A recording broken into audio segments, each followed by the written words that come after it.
का सुनावत हो सुनावा। एगो बात कही। कौन बात? मनबा की ना? इतना प्यार से बोलबू तब मन ही के होई। रोजी रोजी के झमेला ही हटा दी, रोजी रोजी के झमेला ही हटा दी। हमरे मनवा पे सरदा पुरा दी की साड़ी हम ना पहिरब हो, राजा जी जींस लिया दी हो कि साड़ी हम ना पहिरब हो, राजा जी जींस लिया दी हो। अरे अरे अरे अरे तू हमके एकदम पिटवावे पर लगल हो का? नहीं हो। जाने लगे दादी इतना खिसिया हई, अलग यहाँ बकुसी उठा के हमके मारे तो का करब हम? ना ना ऐसा कुछ ना होई। हो खब तोहरा हम बात पर नाराजी, हो खब तोहरा हम बात पर नाराजी। तोहर फैशन घर बिलावा दी कि जीनिस हम ना ले आईब हो, कि हमके मारे लगी दादी हो के जीनिस हम ना ले आईब हो, कि हमके मारे लगी दादी हो।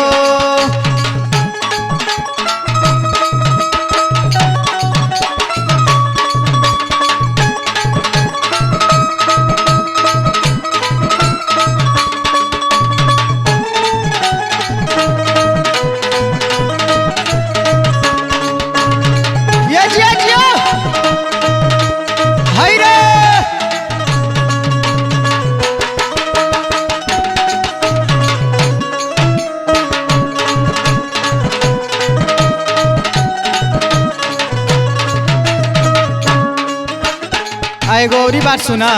का सुनावा? अरे घड़ी ना कमाई होता ना कुछ होता, इतना रोजगारी कुल बंद बा, कहाँ से ले आई हम? नहीं कुछ जानत। अच्छा हो खाता कमाई नहीं खे रोजगारी। मान जा तू बात धानी बूझा मोर लाचारी।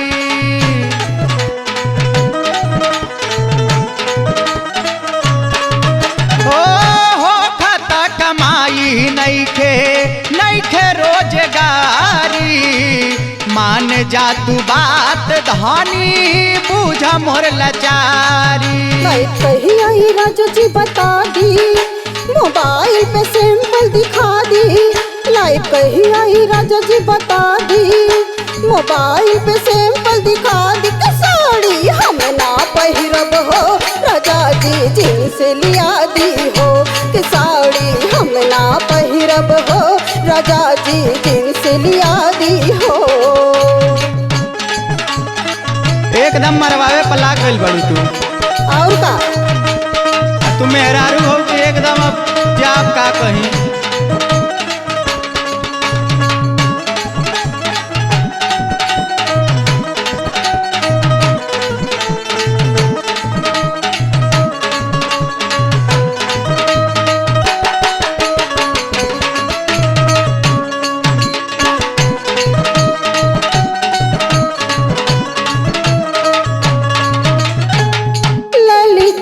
मनवा देखी के हमार हो, तुलसी संग गइल रहली हम हूँ बाजार हो।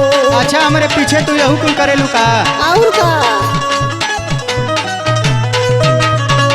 ललचे मनवा देखी के हमार हो, तुलसी संग गइल रहली हम हूँ बाजार हो। लइकन में मार करवा दी, लइकन में मार करवा दी।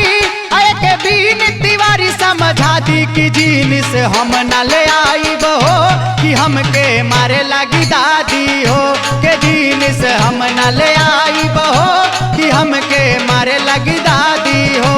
कि साड़ी हम ना पहिरब हो, राजा जी जींस लिया दी हो कि हमके मारे लगी दादी हो, राजा जी जींस लिया दी हो कि हमके मारे लगी दादी हो, राजा जी जींस लिया दी हो कि हमके मारे लगी दादी हो, राजा जी जींस लिया दी हो।